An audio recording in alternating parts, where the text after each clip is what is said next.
Once upon a time, in the middle of a forest, there was a kingdom who named Arithmetic. In the palace,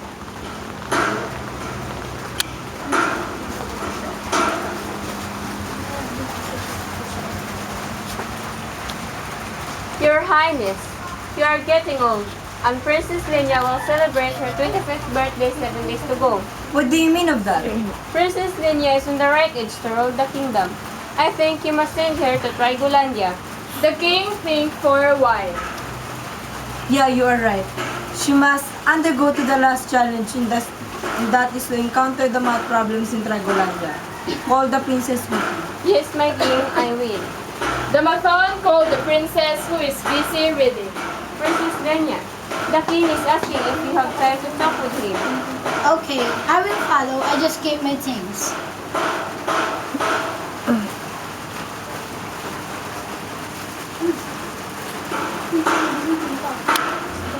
What do you need, my father? My dear princess, I think it is the right time for you to go to Trigolandia. Am I going to face a challenge for me to be able to rule the kingdom? Yes, my princess. And who will be with me, my father? Madam Quadrant will be with you and she will help you. Nice to meet you, my princess. It's my pleasure to be your guide. Before the sunrise, you must leave the kingdom. Yes, father, we will.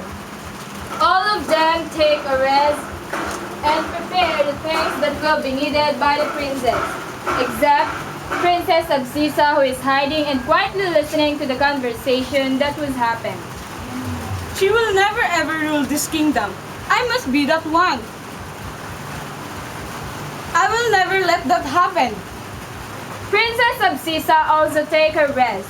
Before the sunrise, everyone is already awake. My father, we will take our journey. Good luck, my dear princess. Come back as soon as you finish your challenge.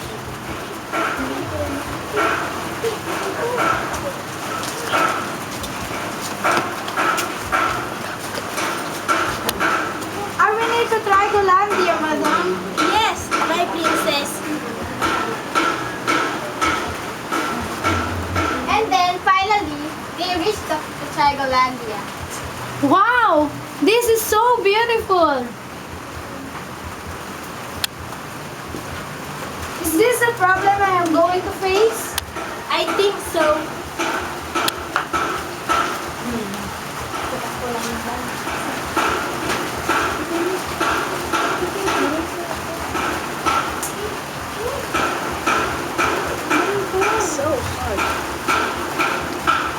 And then finally, the fairy that will help them came. Who are you? I am Fairy Origin. I will be the one who will teach you. Can we start? Yes, Fairy Origin, you may. The fairy began to teach. I am going to teach on how to determine f of x equals to mx plus b given the slope and y-intercept.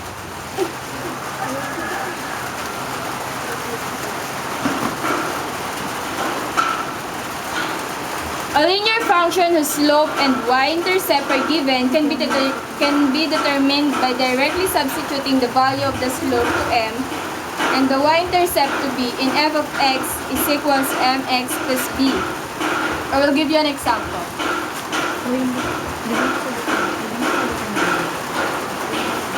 Given the slope 5 and y-intercept 4, let f of x be the required function. Since the slope is 5, and the y-intercept is 4, then substitute the value of the given slope to m, which is 5, and the value for y-intercept to b, which is 4. Answer.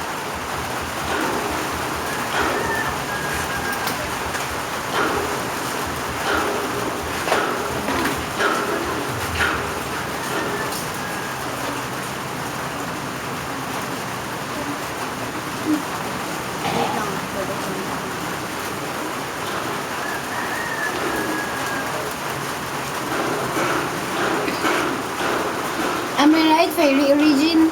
Yes, you're right. You find it very easy, right? Yes, Fairy Origin. Thank Thank you for teaching me on how to determine f of x is equals to mx plus b. Well, I have to leave you. Goodbye, Princess Absisa and Madam Quadrat. The fairy left them and suddenly, My poor stepsister. Do you think you will finish all these challenges? Princess Absisa, what are you doing here? Madam Quadrat, shut up! Princess Linear, you will never ever rule this kingdom. It should be me. You, Princess Absisa, you will be punished by doing this. Magic Kadabra made her body.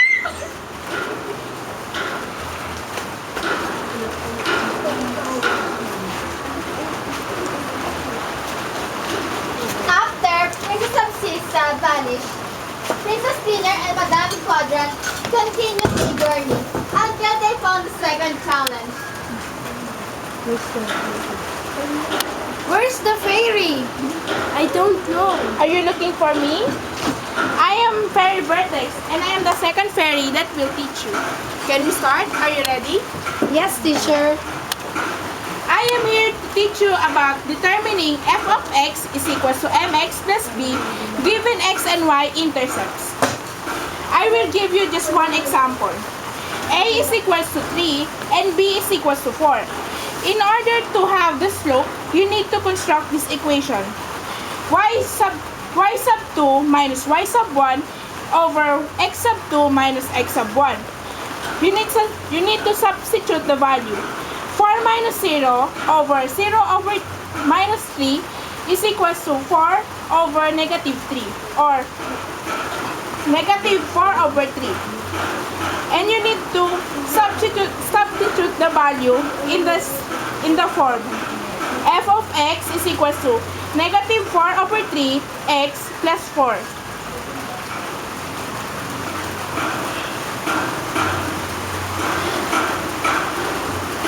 Thank you, Fairy Vertex. May my lesson guide you. Good luck!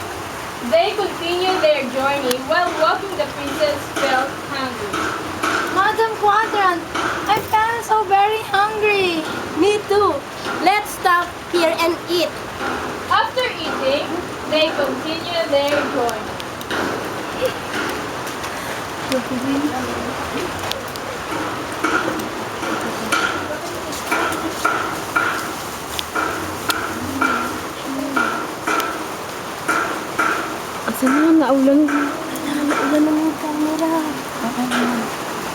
Good afternoon, Madam Quadrat and Princess Linear.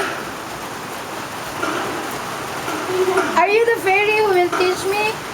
Yes, I will the fairy and teacher. Can we start now? Yes, why not? I teach you about determining f of x equals mx plus b, given the slope and 1 point. Let f of x be the required function. The value of f at x equals 3 is negative 3. That is, f of 3 is equals m equals 3 plus b. But m equals 4 plus f of x, which is substitute 3 equals 4. The value of m is 4. Then the value of x is negative 3 plus b.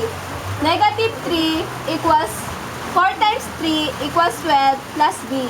So the answer is negative 15. Thank you, my fairy. You're welcome, my princess. Here's the key, the last challenge. Good luck. The princess and Madame Quadrant proceeded to the last challenge, and they found the door. Here's the door, my princess.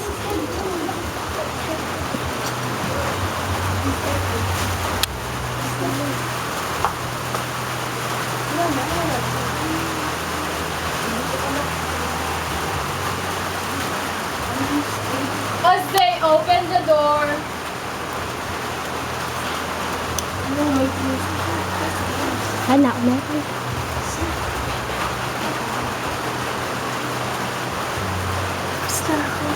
Hello, my princess. Into you, Madam Quadrant. I'm Fairy Equation, the last fairy that will teach you for your journey to be the next queen of this kingdom. Let's start. Yes, madam. My lesson is all about the determining f of x is equal to mx plus b given any 2 points. Since the line passes through negative 6 and 2 and 3 and negative 5, find the slope using m is equals to y sub 2 minus y sub 1 is over 2 x sub 2 minus x sub 1. For our solution, we are going to substitute those numbers. So, the y sub 2 is the negative 5 here, and the y sub 1 is negative is 2, and it will become 5 minus 2 all over y x sub 2 is equals to 3, and then the x sub 1 which is negative 6 will become 3 minus negative 6. It will become negative 7 all over 9.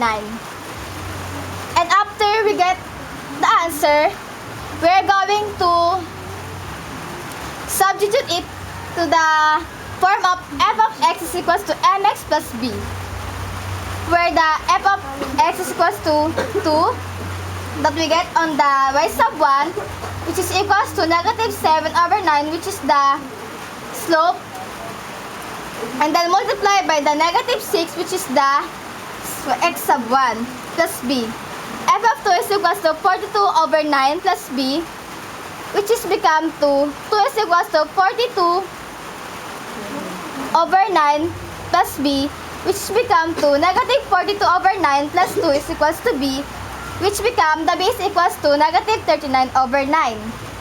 And then we get the form of m of x is equals to mx plus b, which is the f of x is equals to negative 7 over 9x plus negative 39 over 9. And then, it is the solution for our problem. Finally, they finished the challenge successfully. Thank you very much, Fairy Equation. Those fairy really helped me to rule the kingdom. They went back to the kingdom.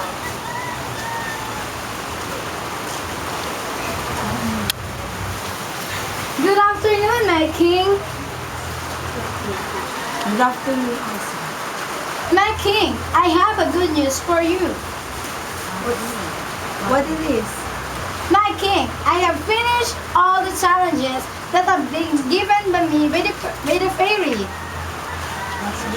That's good, my dear princess. Does it mean that I am going to rule this kingdom?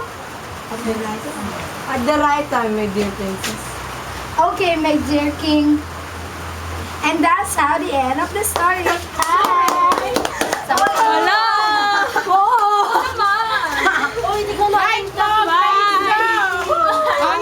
Ako naman kasi kunan nyo, di ba? Ako naman. Guys, ano pang hinihintay nyo? Like na! Next namin! Ba't di ako sali dyan? Like na! Ala. Kaya next na!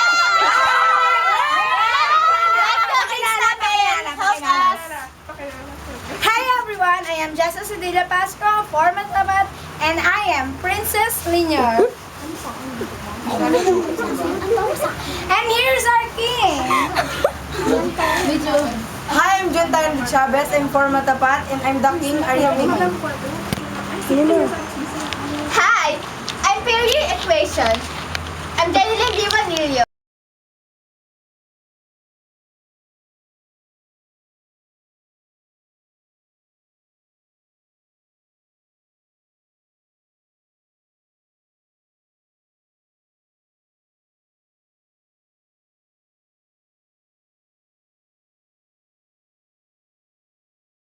Philip, Fairy Orgy.